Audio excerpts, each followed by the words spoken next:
Viserys screamed as the molten gold ran down his cheeks and filled his mouth.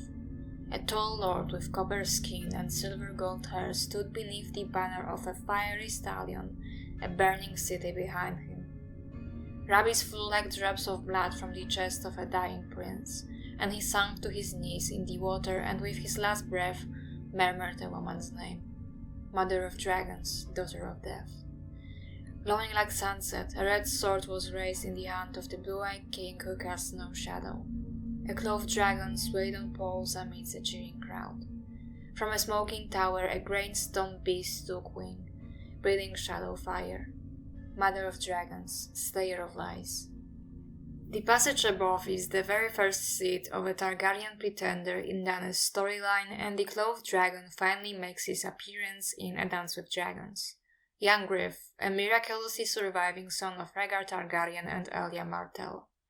Yet ever since he appeared in this story, people had doubts about his identity and many speculations were made about him. So who exactly is he? Will we ever find out the truth? Well, to me, Aegon is 100% not the son of Rhaegar and Elia, and we don't need the winds of winter to confirm who he actually is. We already know the truth.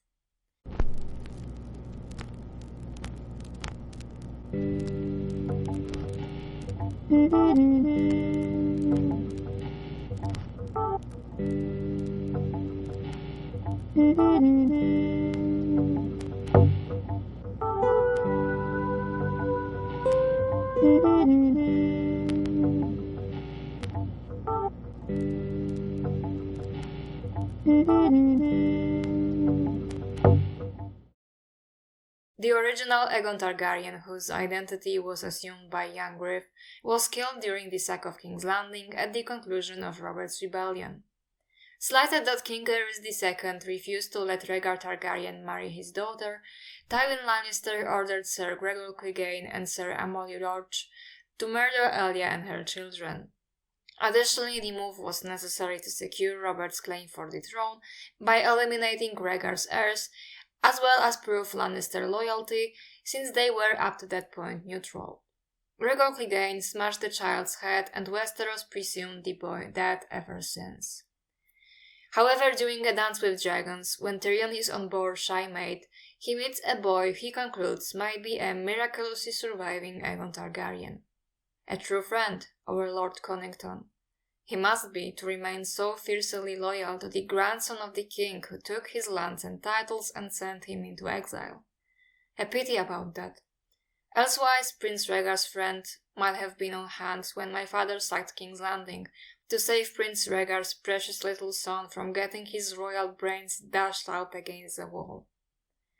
The lad flashed. That was not me, I told you. That was some tanner's son from Peacewater Bend, whose mother died birthing him.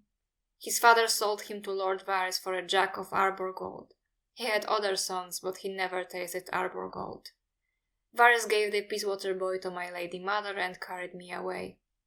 Aye, Tyrion moved his elephants.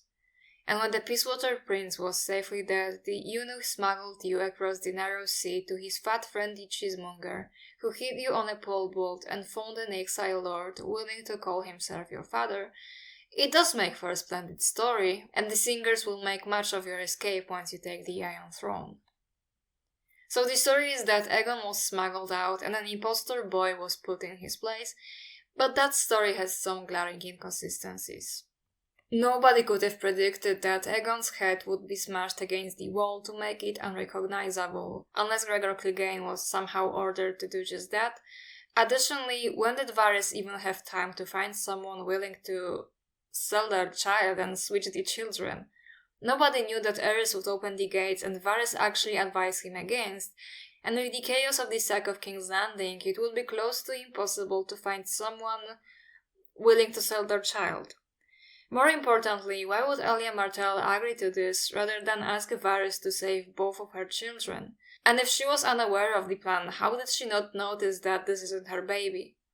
This story only makes sense as something that was created after they had an impostor and had to make an excuse as to how they managed to save the original baby. But either way, the boy was raised as Aegon Targaryen and Jon Connington posed as his father, while a small crew of people helped to mold him into the perfect prince. The mysterious Septa Lemore taught him the secrets of the faith, Haldon Halfmaester formally educated him, and Rolly Dagfield, known as Dag, taught him how to fight. The general goal was to have young Griff marry Daenerys, and for them to invade Westeros together, with Golden Company lending support for their cause.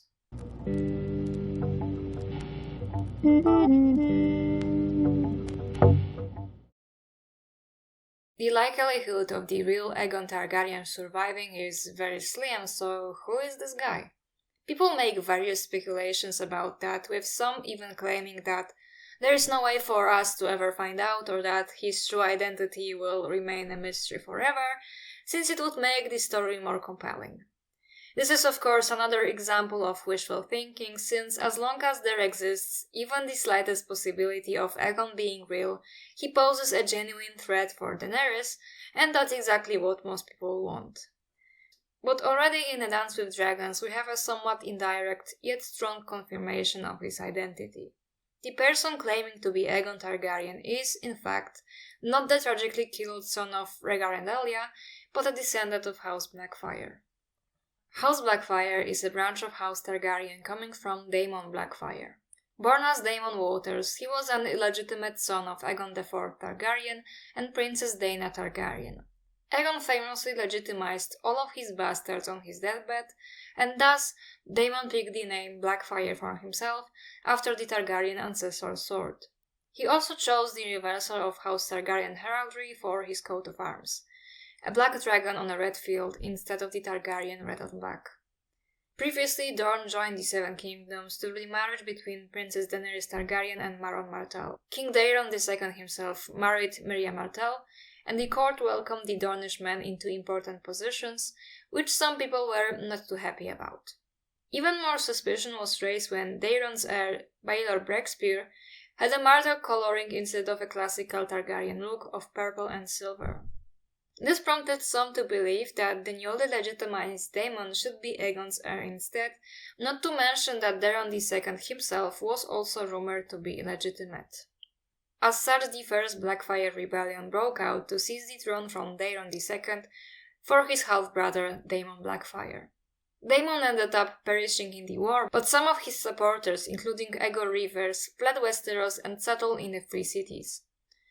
Aegor Rivers ended up establishing the famous Golden Company, and Daemon's descendants would come to demand their rights 3 more times, often with the support of the Golden Company. Eventually, Barristan Selmy had slain Maelys the Monstrous, the last Blackfyre pretender. So it would seem that the threat of the pretenders was extinguished for good. What has it? Well, again in A Dance with Dragons we have the following conversation. "I admire your powers of persuasion," Tyrion told Illyrio. "How did you convince the Golden Company to take up the cause of our sweet queen when they have spent so much of their history fighting against the Targaryens?" Illyrio brushed away the objection as if it were a fly. "Black or red, a dragon is still a dragon. When Maelys the Monstrous died upon the stepstones, it was the end of the male line of House Blackfyre." Your Chismonger smiled through his forked beard. "And Daenerys will give the exiles what Wintersteel and the Blackfyres never could. She will take them home." 3 things here. Firstly, Illyrio supposedly secured the support of the Golden Company for Daenerys' cause, even though she is a Targaryen, not a Blackfyre, and even though the Golden Company fought against the Targaryens for generations. Secondly, Illyrio specifically says that the male line of House Blackfyre was extinguished. Why make this distinction? If the Blackfyres were truly gone, he would simply say the Blackfyre line was extinguished, so he seems to imply that the female line may still exist. And it would make sense. Following the exiles, the Blackfyre pretenders had taken associate wives, so it is not unreasonable to assume that they still have descendants, even if the male line no longer exists. Thirdly, black or red, a dragon is still a dragon. That line alone would be enough for me to be convinced that Aegon is a Blackfyre pretender. Remember the heraldry of House Blackfyre? How does this tie to Aegon? Again, in A Dance with Dragons, Illyrio tells a story of his wife. Illyrio thrust his right hand up his left sleeve and drew out a silver locket. Inside was a painted likeness of a woman with big blue eyes and pale golden hair streaked by silver. Sarah. I found her in a Lycian pillow house and brought her home to warm my bed, but in the end I wed her. Me, whose first wife had been a cousin of the Prince of Pentos. The palace gates were closed to me thereafter, but I did not care. The price was small enough for Sarah. How did she die? Tyrion knew that she was dead. No man spoke so fondly of a woman who had abandoned him.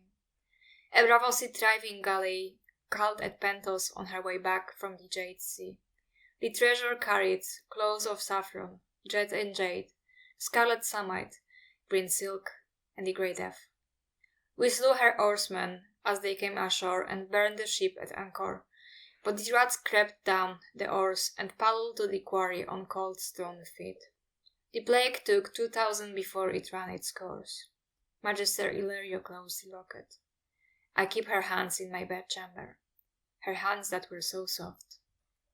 When Tyrion stays in Illyrio's manse, he finds clothes made for a small boy, which means that Illyrio and Sarah could have had a child. You probably know where this is going. Aegon is most likely the son of Sarah and Illyrio, and Sarah was a Blackfyre from the female line. This would explain why Illyrio is so personally invested in Aegon winning the throne. Not only is this his son, but it could have been his beloved wife's dying wish. In order to do that, Aegon was given formal education, taught Westerosi culture, etc. Additionally, I was able to find an aerial draft of A Dance with Dragons where there were many more clues to Aegon's Blackfyre identity, including Illyrio wishing to give Aegon a sword. There is only one sword that Illyrio could have given him. Blackfyre, the ancestral sword of House Targaryen, the one Blackfyres used to name themselves, lost during one of the many rebellions. This was removed from the published text because it would be too obvious of a clue, but I'm more than sure that Blackfyre will make a return in the following books, along with perhaps the Conqueror's crown that was also lost and Dark Sister, Visenya's sword. The prophecy of a clothed dragon that I mentioned during the intro of this video says that Dany will meet a clothed dragon and will be a slayer of lies, so it's glaringly obvious that she will somehow slay the lie of Aegon being a son of Rhaegar and Elia. Yet, this situation obviously creates problems. For starters, Jon Connington and the rest of the people on board of Shy Maid are convinced that Aegon is truly the son of Rhaegar and Elia. There is also the issue of what were Illyrio's plans for Dany and Viserys. Illyrio did not expect Dany to survive among the Dothraki, much less to wake the dragons out of stone, so he had to include her in their plans one last minute, likely by intending to marry Aegon and Dany. And it would make sense considering that, well, nobody would believe in Aegon's identity without Daenerys by his side. The Captain General looked as if someone had slapped his face. Has the sun curdled your brains, Flowers? We need the girl. We need the marriage. If Daenerys accepts our princeling and takes him for her consort, the Seven Kingdoms will do the same. Without her, the lords will only mock his claim and brand him a fraud and a pretender. Judging by the fact that Illyrio arranged a marriage between Drogo and Daenerys, he did not intend for Young Griff to marry her, so this was a last-second change of plans. A famous speculation says that perhaps Illyrio wanted to make Viserys into a designated villain in Aegon's beautiful perfect story, but I believe that the truth is that he simply wanted to get rid of them both to clear Aegon's path. For starters, Varys, who is heavily involved in the entire conspiracy and is Illyrio's ally, supported the plans to assassinate Daenerys in Vaes Dothrak. Additionally, Viserys was an idiot to believe that the Dothraki will ever cross the sea for him, since they considered salt water to be cursed. The Dothraki did cross the water, but for Daenerys and Daenerys alone, yet never had intentions to do that for Viserys. So Dany hatching her dragons, getting armies, and possibly even gathering the Dothraki into a single Khalasar as the stallion who mounts the world would warrant her inclusion in the plans as well. After all, the marriage between Dany and Aegon is excellent politically, his true identity notwithstanding. If Dany marries him with a belief that he's a Rhaegar's son, they would basically be unstoppable. And if he is a Blackfyre, then the long-warring factions get united in the best way possible, through marriage. Wars of the Roses style. Contrary to a popular belief, I don't think Dany would throw a temper tantrum and go insane at the mere thought of a Targaryen pretender existing. What about a Blackfyre? Everything Dany knows about the Targaryens comes from her brother, so he likely did not have too high an opinion on those usurpers, as he similarly does not have it about the more recent usurpers. But the situation Daenerys finds herself in is a bit different. Even if she is made aware of Aegon being a Blackfyre, then the match remains great politically, especially since these two branches do not fight each other anymore, but have one common goal and a common enemy, and like I said, the best way to end a dispute is through marriage. At least in feudalism. Yet I still think that Dany is very unlikely to get Aegon's hand in marriage for several reasons. One, I don't think Dany will trust whatever plans Illyrio is cooking for her. That man sold her and is a slaver. 2. There is some likelihood that Arianne will marry Young Griff to secure Dorne's support for him. 3. Slayer of Lies. I think Aegon is doomed by the narrative, but contrary to a popular belief, I don't think that Dany will slaughter him in cold blood or slaughter him accidentally. I believe that if anything, Jon Connington will be his undoing, after Daenerys is already Slayer of Lies. Have you ever wondered why so little people attribute the destruction of King's Landing to him? It's always Dany will burn King's Landing in any possible string of possibilities and scenarios. By accident, on purpose, wildfire involved, wildfire not involved, Cersei involved, Cersei not involved, refusal to surrender, just a tactical fire here and there, starting a chain reaction, and probably millions of other variations that I currently miss. Somehow the destruction of the city is never attributed to a person that's compared to Aerys Targaryen several times, nor to a person that specifically regrets not burning down a city when he had a chance, and the person who happens to have a boss-related trauma, a plot point that we saw on the show, but attributed to Dany for absolutely no reason. Jon Connington specifically regrets not burning down the Sunny Sept and promises himself that the next time he will do anything that is necessary to put Rhaegar's son on the throne, especially because he has a deadly disease that gives him a limited time to act, and the theory of him being the one to burn King's Landing is barely even mentioned, and if it is positioned as stupid because of course it has to be Dany. Haven't you heard of the Dance of the Dragons?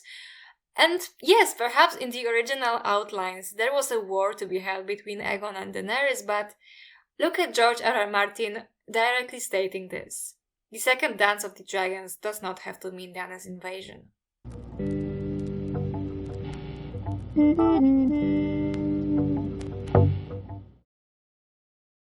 Short answer is because that makes Dany's life more difficult.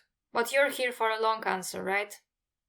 Considering that there's many people who are extremely vocal about their visceral and obsessive hatred of Daenerys, then everyone who stands in her way is their prince that was promised.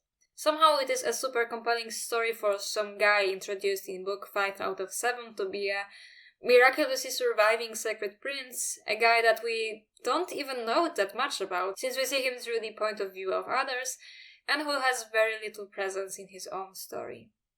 If Aegon was a real Targaryen, then Daenerys going against him would make her look very bad, as she is going against the son of her brother, and someone who actually has a claim to the throne. Some people go as far as to say that it is actually Dany who is the clothed dragon, and of course Aegon is the real deal, but I won't ever grace this theory with even one sentence debunking. People are also under the assumption that Aegon will be a good ruler because he was raised to be the best king possible. No, the eunuch's voice seemed deeper. He is here.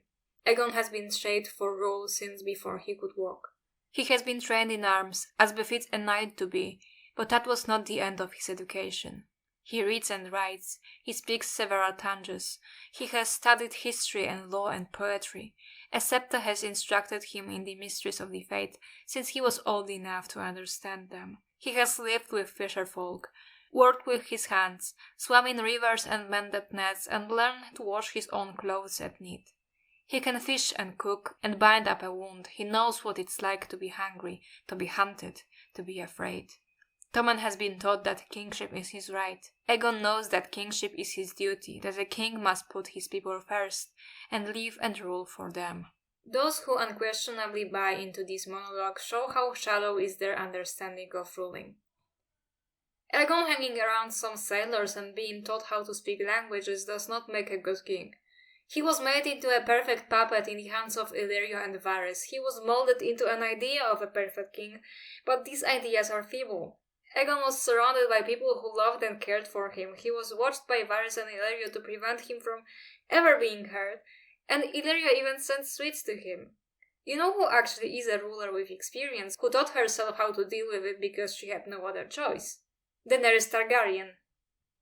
I find it peculiar how people insist that George R.R. Martin isn't like other writers and actually shows how the real world is without sugarcoating, subverting common fantasy tropes left and right, but also believe that young Griff will arrive in Westeros, everyone will fall to their knees, and he will fix all the problems of a war-torn continent with one wave of a magic wand, because that's so realistic. Expectations subverted. This is perhaps the most common prediction for the Winds of Winter, that Aegon will just waltz into King's Landing, depose Cersei, and will be loved by every living person in Westeros, and Daenerys will of course get mad that she isn't as universally adored as him, and will ruin everything by killing him and destroying King's Landing in the process.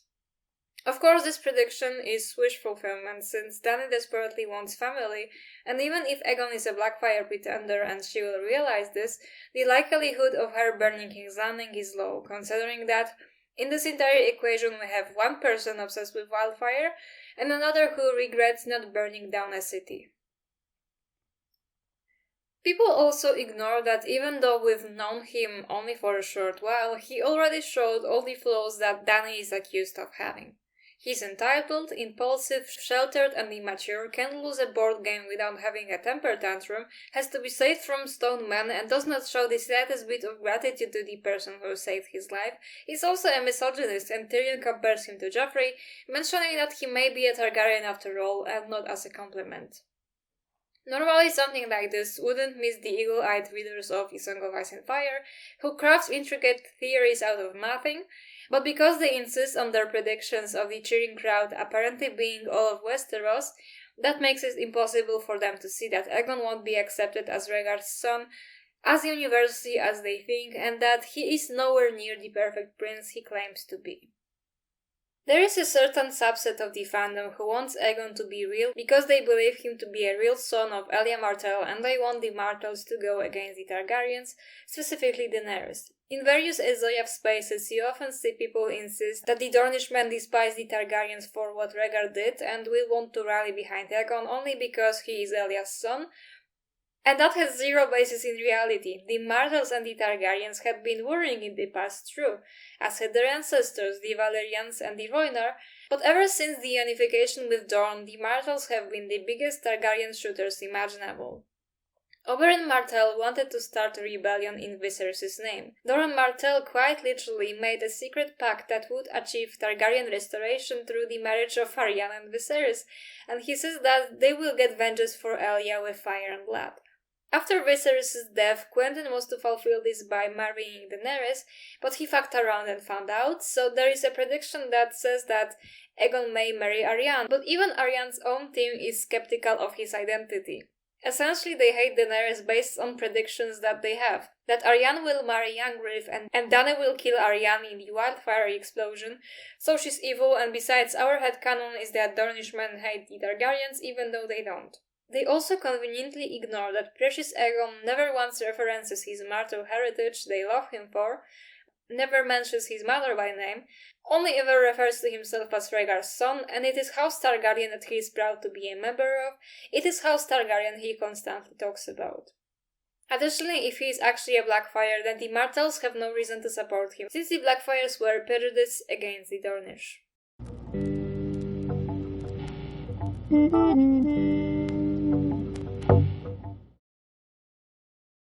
The evidence of Aegon being a Blackfyre is overwhelming. I would say it's on par with R+L J. Aegon has the support of the Golden Company, which historically always went against the Targaryens and were for the Blackfyres. Illyrio says black or red, a dragon is still a dragon.